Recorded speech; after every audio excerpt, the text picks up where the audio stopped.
नमस्कार दोस्तों, the Himalaya waves team के साथ मैं हूं आपका पवन के वर्मा।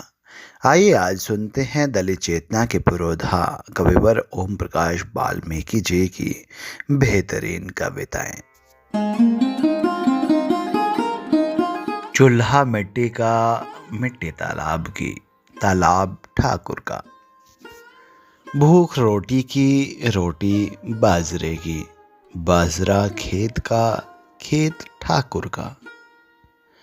बैल ठाकुर का, हल ठाकुर का, हल की मूठ पर हथेली अपनी, मगर फसल ठाकुर की। कुआं ठाकुर का, पानी ठाकुर का, खेत खलिहान ठाकुर के, गली मोहल्ले ठाकुर के। फिर अपना क्या, गांव, शहर, देश क्या। तो इन्हीं शब्दों के साथ कि अपना क्या, इस कविता को आपके बीच समीक्षा के लिए छोड़ रहे हैं। बढ़ते हैं ओम प्रकाश वाल्मीकि जी की एक बेहतरीन अन्य कविता की तरफ कि शब्द झूठ नहीं बोलते। शब्द झूठ नहीं बोलते। मेरा विश्वास है तुम्हारी तमाम कोशिशों के बाद भी शब्द जिंदा रहेंगे। समय की सीढ़ियों पर अपने पाँव के निशान गोदने के लिए, बदल देने के लिए हवाओं का रुख, स्वर्ण मंडित सिंहासन पर, आध्यात्मिक प्रवचनों में या फिर संसद के गलियारों में, अखबारों की बदलती प्रतिबद्धताओं में, टीवी और सिनेमा की कल्पनाओं में कसमसाता शब्द जब आएगा बाहर मुक्त होकर, सुनाई पड़ेंगे असंख्य धमाके विखंडित होकर। फिर जुड़ने के बंद कमरों में भले ही ना सुनाई पड़े शब्द के चारों ओर कसी सांकल के टूटने की आवाज़।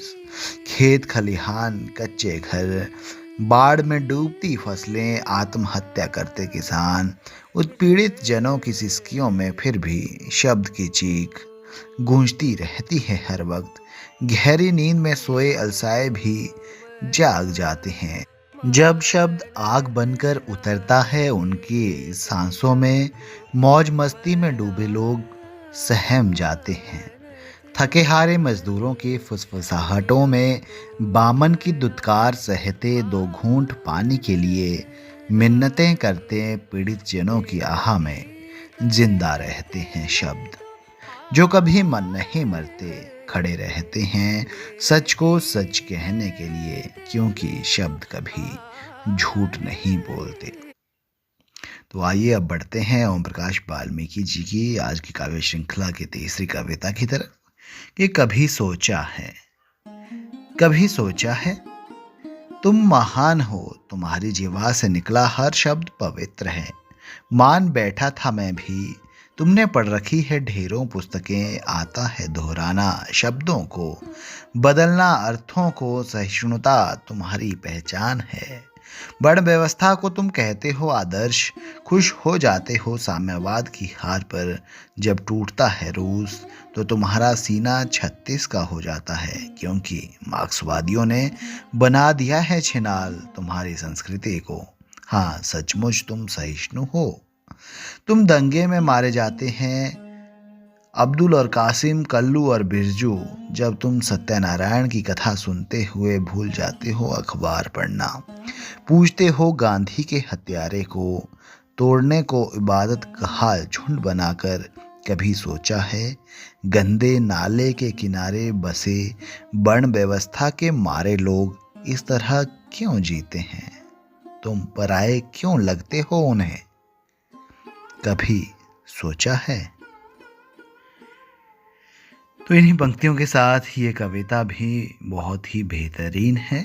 ओम प्रकाश वाल्मीकि जी की कविताओं में, रचनाओं में एक दलित संसार बसता है और यही कारण है कि उनकी कविताएं जो है दलित चेतना को जागृत करती है और उन्हें दलित समाज का पुरोधा भी कहा जाता था।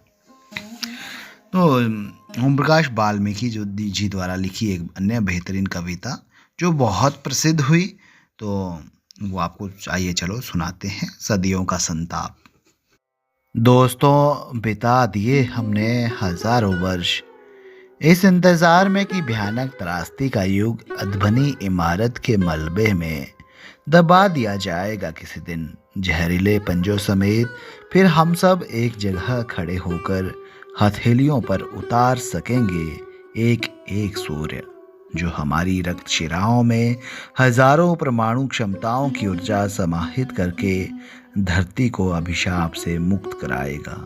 इसलिए हमने अपनी समूची घृणा को पारदर्शी पत्तों में लपेटकर ठूंठे वृक्ष की नंगी टहनियों पर टांग दिया है, ताकि आने वाले समय में ताजे लहू से महकती सड़कों पर नंगे पांव दौड़ते सख्त चेहरों वाले सांवले बच्चे देख सके, कर सकें प्यार दुश्मनों के बच्चों में अतीत की गहनतम पीड़ा को भूलकर। हमने अपनी उंगलियों के किनारों पर दुस्वपन की आंच को असंख्य बार सहा है, ताजा चुभी फांस की तरह, और अपने ही घरों में संकीर्ण पतली गलियों में कुनमुनाती गंदगी से टखनों तक सने पाँव में सुना है दहाड़ती आवाज़ों को, किसी चीख की मानिंद जो हमारे हृदय से मस्तिष्क तक का सफ़र तय करने में थक कर सो गई है। दोस्तों, इस चीख को जगाकर पूछो कि अभी और कितने दिन इसी तरह गुमसुम रहकर सदियों का संताप सहना है। तो आइए बढ़ते हैं वाल्मीकि जी की अगली कविता की तरफ। उन्हें डर है कि बंजर धरती का सीना चीरकर अन्न उगा देने वाले सांवले खुरदरे हाथ उतनी ही दक्षता से जुट जाएंगे वर्जित क्षेत्र में भी, जहां अभी तक लगा था उनके लिए नो एंट्री का बोर्ड। वे जानते हैं ये एक जंग है जहां उनकी हार तय है। एक झूठ के रेतीले ठू की ओट में खड़े रहकर आखिर कब तक बचा सकता है बाली के तीक्ष्ण बाणों से।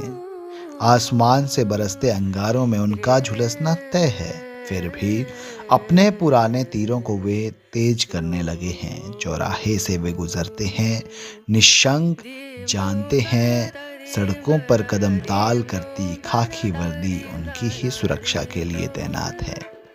आंखों पर काली पट्टी बांधे न्याय देवी जरूरत पड़ने पर दोहराएगी 10वें मंडल का पुरुष सूक्त। फिर भी उन्हें डर है भविष्य के गर्भ से चीख चीख कर बाहर आती हजारों साल की विभत्सता, जिसे रचा था उनके पुरखों ने भविष्य निधि की तरह।